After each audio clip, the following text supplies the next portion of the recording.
Hey everybody, welcome back to This Is My Story. Whether you're on the YouTube channel or you're listening via podcast, welcome to This Is My Story. I'm with my beautiful bride, Emily. Hello. Babe, I'm glad you're with me again on another episode. Thank you. I'm glad to be here. So last episode on the show, we talked about Emily's story and learned a lot of great things. So if you missed that, check it out. And this podcast show, we're going to be talking about two stories becoming one, how we met, how we got married. The Lord definitely did some crazy things, and we're going to let you in on a little bit of that. But before we do, we want to give a shout out to our show sponsors, which is Christian Healthcare Ministries, who we love, and we've been members with that organization, which is a budget-friendly, Bible-based, cost-sharing healthcare. And so if you're looking for something, single or married, incredible ministry. The first and longest healthcare ministry. Did you know that? Nope. First and longest. So check it out. Link below in the description. And also our good friends at Natural Living, Naturall, living.com. And look for your nutritional needs there. I got some protein powder coming. And if you use code MyStoryMatters, you get 15% off. So enjoy. And let's dive into today. So, babe, two people, 2003 became lovebirds. Mm-hmm. Me and you, and pretty crazy story. I think we should also talk about our biggest struggle on this episode, along with how we met and got married. Kind of do two for one. Okay. You prepared for that? Yep. All right. So this is going to be a little bit of both of us. So I am at about 2001. I'm 18, 19 years old. I'm working at a Christian camp called Frontier Camp. Shout out to Frontier Camp in Texas. And I'm big time into wakeboarding. And if you guys are listening in, Emily was world champion, #1 in the world at that time. And I'm cruising through the magazines, and I come across this article of Emily, and it's entitled Her Airness. This article was defining for you as well in your faith, right? Absolutely. I mean, it was the point where I shared my faith and kind of like took a stand for like my morals. And isn't it weird that they ask you, like, do you do drugs? Do you have sex before you got married? I always kind of wondered that. Because it was not a Christian magazine, but they're like, do you do drugs? Do you have sex outside of marriage? Actually, it was funny because I remember the interview real quick, but the guy I was doing it with, he was just like, I mean, we just became friends. And I think cool. I don't know if he was a believer. I think he might have been. That's why he maybe added that in. So I think it's just our conversation led him to write that. So I don't think it wasn't like an interview. Like, did you do? It was like literally a conversation. And I think the Lord just obviously had it ordained because you read it. And then that's right. Emily was in Colorado, and they did this photo shoot for the article. It was a 7-page article, a long article. And I'm just on a weekend between camps where kids would come, and I was coaching wakeboarding.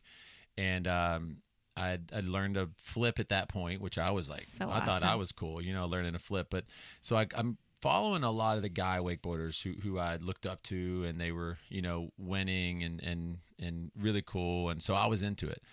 But then I see this title, Her Airness. And now I was not a wakeboard kid growing up. I was a baseball fan. Mm-hmm. So Michael Jordan was my hero, and that title caught my attention because, he was the Airness. And I might have been wearing a bikini. Might have? She was.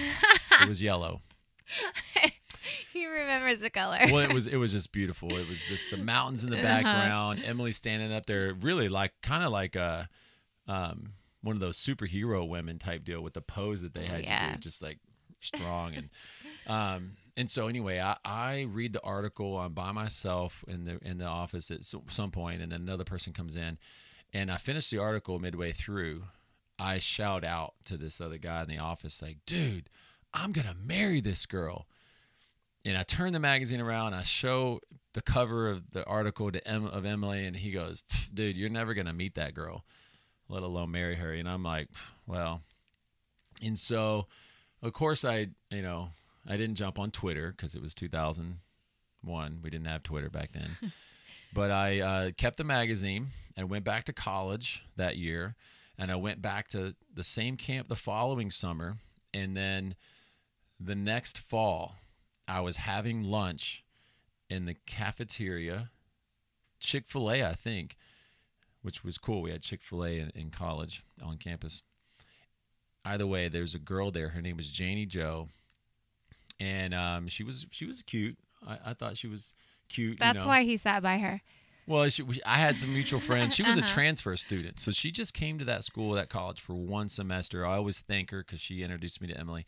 But through the way that she did it, she goes, well, oh, you're into wakeboarding? I go, yeah. She goes, well, I have a friend that wakeboards. I said, well, is he any good? And she said, no, it's a girl. And I said, oh, she probably sucks. And it was my way to flirt with her. But then she goes, my friend's #1 in the world. And I just had this flashback of the article with you on the cover. I'm like, oh, yeah, is your friend Emily Copeland? And then when she lit up with her eyes and she's like, yeah, do you know her? The next words out of my mouth were, no, but I'm going to marry her. And that's about when I realized that you guys were best friends, or one of your best friends, close friends. Mm-hmm. And she gave me your email address through your permission, and we began to converse about emails. At the time, I had long dreadlocks, big lip ring, engaged earrings. So, what was your first impression of me? Well, I mean, via right through her. She's telling you about me. I mean, she just emailed me because it was like not texting. I mean, texting you had to pay for then, So she emailed me and was like, hey, there's this guy. He's a fan. He's into wakeboarding. Can he get your email address? I'm like, sure, that's totally fine. So he... it was a reference from a friend. And at this point, I mean, I was popular, I would say, quote unquote, because, wakeboarding is still a pretty small sport, but I was at the top of the sport. And so I was like, sure, I'll meet this guy. You're my friend, and so I didn't really have a romantic inclination at that point because I just thought you were kind of like into wakeboarding. And, but your first few emails you didn't see my picture. No, I didn't. And your first few emails were like, not all about wakeboarding. It was more about like how much you love the Lord. And I was like, wow. And at this point, I was actually not around a lot of Christian guys. I mean, I was in the sport of Maybe wakeboarding. I knew that and I was tricking you, Maybe. I mean, you were all about the Lord and Bible school and all this stuff. And I was like, wow, this guy's pretty cool. And he's into wakeboarding. But, whatever. I didn't really think that much of it, I guess. So we'll fast forward the story for you. Emily went out of town for a sponsored traveling event, wakeboarding, which if you don't know what wakeboarding is, just Google wakeboarding. You ride a board sideways behind a boat on the water. You do flips and spins and all of those kinds of things. So Emily goes out of the country. Meanwhile, Janie Joe, this is around September of 2001, says, hey, do you want to go to Colorado from Texas with me to possibly meet Emily? So I agree to go 16-hour drive in this van with Janie Joe, 3 other girls, and a grandma. And, we get there. Trip was amazing. Everybody's stoked to see the mountains. I'm just bummed because Emily's not there. We can't find her. She's not answering her cell phone. We didn't know she was in Mexico. And long story short, she comes back the last night that I'm there. And so we end up going to get coffee and I always joke that we ended up at like a satanic coffee shop that you thought was really cool. And then we got to go to this cool coffee shop. And we get there and I'm like, whoa. I've only been there twice. And I swear Emily said a cuss word when we were in the car. And I'm like, oh, wait, I thought I knew this girl. But I don't cuss. I think she did. I really don't. It's not natural. Anyway, so we both exchanged our testimonies, our stories about our lives. And I'm on cloud 9. I made a T-shirt that said biggest fan of Emily because it was true. And so fast forward, that was October we met, and then in person in Colorado that night. And then in November, we were talking on the phone, mostly nights and weekends because it was free. If you younger people are listening, you don't remember that, but there was a time when nights and weekends were free, and otherwise it would cost you a lot of money. So, we would plan for whatever that time was. 9 p.m. 9 p.m., boom. And I was in Florida, and he was in Texas, so it was 10. It was so late. Yeah, she stayed up for me. I did. And so, let's see. We end up in November. We'd known each other since October. About every 5 weeks, something crazy would happen. And I'm on the phone with my grandmother, and she asked me about Emily, which is really weird for my meemaw. And I had a girlfriend previously, a year before that. Her name was Emily. And she was, we were still great friends. So I kind of just thought it was weird because I was like, oh, she's referring to old Emily. And then it sparked my attention, though, like, well, I have a new Emily in my life, this Emily. And she goes, well, you should invite her to Thanksgiving, And I was like, yeah, right, that's not happening. Family of 30, aunts and uncles that would terrorize me, embarrass you, not going to happen. But that night or the next night, we talked on the phone, and I had jokingly shared that my Meemaw invited you. And then you take it from here, because that same night I called my Meemaw, you were doing something that night with the Lord, and you felt some things. And so, yeah, I mean, I feel like that night I was just writing in my prayer journal, and that the Lord kind of impressed in my heart that I was going to go spend Thanksgiving with your family, but that I wasn't to say anything. Like, I wasn't going to suggest it and just wait. And then you, when we talked on the phone that night, you mentioned that your Meemaw had invited me, and I was like, really? Let me read you what I just wrote in my prayer journal. Like, I think it was a day before, hours before. And so, needless to say, I bought a very expensive plane ticket. Yeah, which I didn't know. I thought you flew for free. No, it was like $700. I might have told you not to do it. But it was worth it. I value the dollar, I think, more than you did then. Obviously, Kevin, and let's just go back to the first night we met. Kevin didn't even ask me for my phone number. Oh, I know. That's embarrassing. She goes, do you want my number? I'm like, yes. I was like we just met. We had an awesome time. We did. And he didn't ask me for my phone number. And I was like, well, I'm just going to offer it. If he doesn't call, it's okay. But he called. I remember sitting across the table from you that night. Janie Joe was on your left, and I was like, felt like I was in a different planet. I mean, you looked so hot and strong too. You were way stronger looking than I thought you were going to be. I was holding onto a wakeboard handle. Yeah, 6 hours a day. But I just thought, gosh, I need to go work out after I was hanging out with you. Yeah. So we'll fast forward. We ended up getting engaged in March. So we met in October. We got engaged in March. Don't recommend that. I do and don't. I do. I would do it again. Okay, I would too. I mean, yeah. October 2002, engaged March 6, 2003, married July 26th, 2003. 9 months later. About 9 months later. No, there was no unplanned. People in wakeboarding are like, pregnancy. Is she pregnant? Yeah, like, why is Emily getting married? We literally picked one weekend when Emily was going to be gone and have, I think, 2 weekends before her next competition, which was X Games after our honeymoon. But here's the interesting thing I love about our story, kind of how things worked out, was that we drove. Your mom booked a place for us to get married in December or March. We got engaged, and your mom called this beautiful place up in the mountains, and they said, let's be real. It was before we were engaged. Yes, it was before. My mom's a planner. She is. But that you had to reserve this place 2 years in advance, or a year and a half, and there wasn't any availability for July 26th, the only weekend we could get married. And your mom just says, well, could you still check for that one weekend? And no kidding, that weekend was available. Someone had backed out of their wedding. Too bad for them. You ever think about what happened to them? Must have been bad. Could have been better if they didn't get married. And so she booked it, but didn't tell us till after. She didn't ask. And we decided after we found out we would drive up and look at the place. It was in Grand Lake, Colorado. And we drive up there one day. I had left college in May that year and went to live with Emily's parents in June, July till we got married. And it was there we drove up and we're standing on this cliff over Grand Lake looking from the top of the mountain.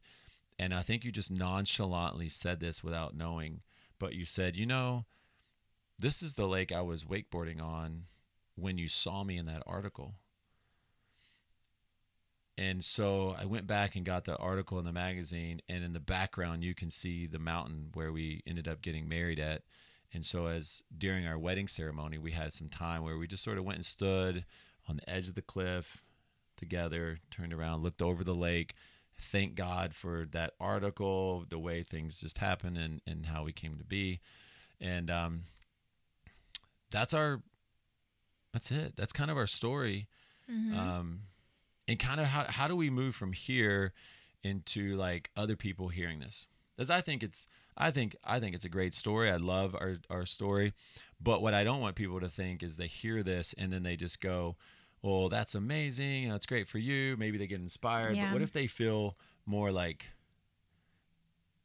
sad that their romance story or their marriage story was just sort of bland or, whatever. So maybe we should clue them in on the fact that it hasn't been all roses since the day we got married. I mean, very difficult and different challenges.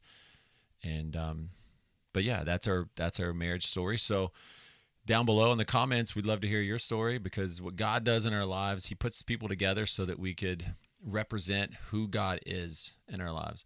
And I think that's probably one thing for us that so many people have asked us to share our stories at different places and even marriage conferences. And I think for me, I always hesitate to do that because I know there's so much more about what God has done in our marriage since we've gotten married than what he did to put us together. Mm-hmm. It's one thing for us to get married. You're infatuated. You're giggly with everything. And then it's one thing to stay married for so long, for 18 years. And I'm more proud of who we are today than who we were then. And I'm more excited about who God was, who God is in our marriage today than kind of even what he did to bring us together. And oftentimes people glorify and get excited about that type of story, But I love that God works in all our difficulties, all our valleys that we've gone through in our marriage. And one of the hardest things that we can touch on in this episode, somewhat quickly, but, both of us desired to have kids. And right around the end of your career, 2 to 3 years before you quit wakeboarding, we were trying to have kids, and we found out that we had 0% chance to have kids. And, I remember how hard that was for you, but, do you want to share a little bit about how that part of your story was, just, asking God, believing God for that, and then having to go for quite a few years without it? Yeah. I mean, I think, at first, we started trying, there's hope every month and you're so excited. And then year went by, 2 years went by, and then we figured, there was a problem. So, I would definitely say that was the hardest thing that I've ever gone through in my life. I think because it's not just the death of someone. Like, I think losing someone is very hard, but it was, like that feeling of loss of like never having something that you've always thought you would have and always dreamed of, and that, would just be a normal part of your life, And so I think that's why it was a very hard journey to go through, for sure. Yeah. What do you remember, some of those wakeboard competitions? I think they're closest to my memory about things in life, on the surface being so good, but just underneath the surface being so hard. I was still winning wakeboard competitions, and my heart wasn't in it. I really just wanted to be a mom, and I think that it wasn't a bad desire. It was a godly desire. It was a good desire to want to have kids, but it was literally so important to me. It could have almost been an idol to me, in my life, because it was something, and I'm a very determined person. If I want something, I'm going to get it, and so I work hard for something and you get it. That's almost everything in life. You work for it, you attain it. And so, but this, no matter how hard you work for something, if there's a medical issue like infertility, you can't do anything about it. There's nothing you can do, but really ultimately trust the Lord, which is the best thing to do. Yeah. So if someone's listening, going through infertility issues today, whether it's male related, female related, what from your story that you've gleaned from it, maybe share with somebody who's going through something specific? I think I know it felt lonely. I think especially because, being a young married couple, all of our friends are young and married, and they're all getting pregnant right away. And so some of our friends could just think pregnant. And it felt very isolating, I think, at times. So, I think having someone that you can talk to is huge. Like having, a person that you can share this with. I think I felt very alone in it because I was still wakeboarding.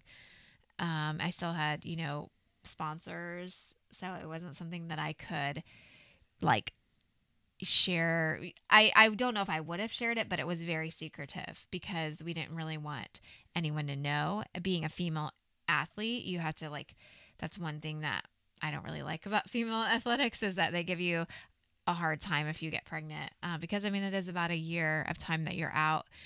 But so it felt isolating. So I think having more people that I could have shared that burden with would have probably been helpful. So I mean, if you're struggling with it, you can always, message us or, talk to us, because it is still fresh in my mind, even though it's been so many years ago. It was a very challenging time for me.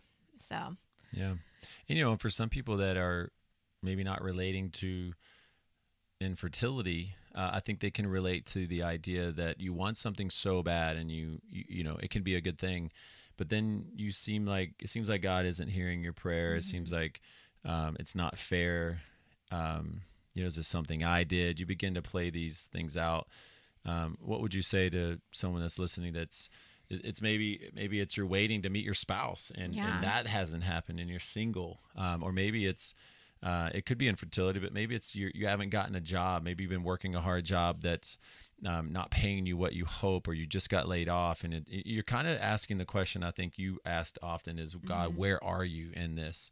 Mm-hmm. And knowing that God is good and He's faithful, yet in the circumstances you still feel somewhat hopeless. Mm-hmm. And what I know that we have both learned a lot, but what have you probably gleaned the most in that? I think I had to come to a place where I had to ask the forgiveness from the Lord that I was mad at God, Yeah. I'm still emotional. And the crazy thing is we never got to the good part of our story. That we did get pregnant. We did get pregnant. We did medical treatment called in vitro fertilization, and we got pregnant with our daughter Hope, and she's a miracle. And we named her Hope because faith is the assurance of things hoped for. Mm-hmm. And we tried 3 more times, or 2 more times, so 3 times total, after having Hope, and we didn't get pregnant again. And so it's like the cycle started all over again.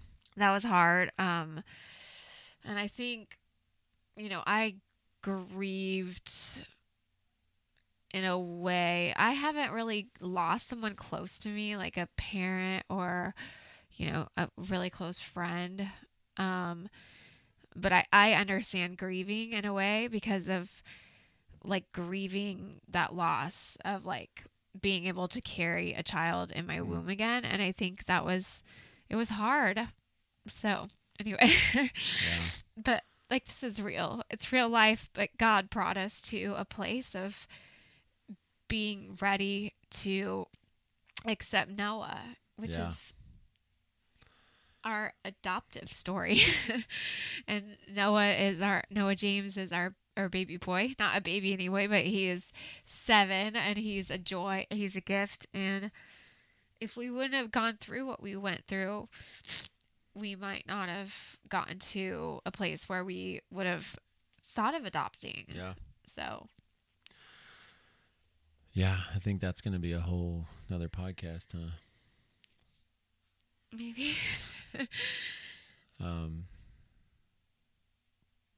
Man, it is, it's unbelievable.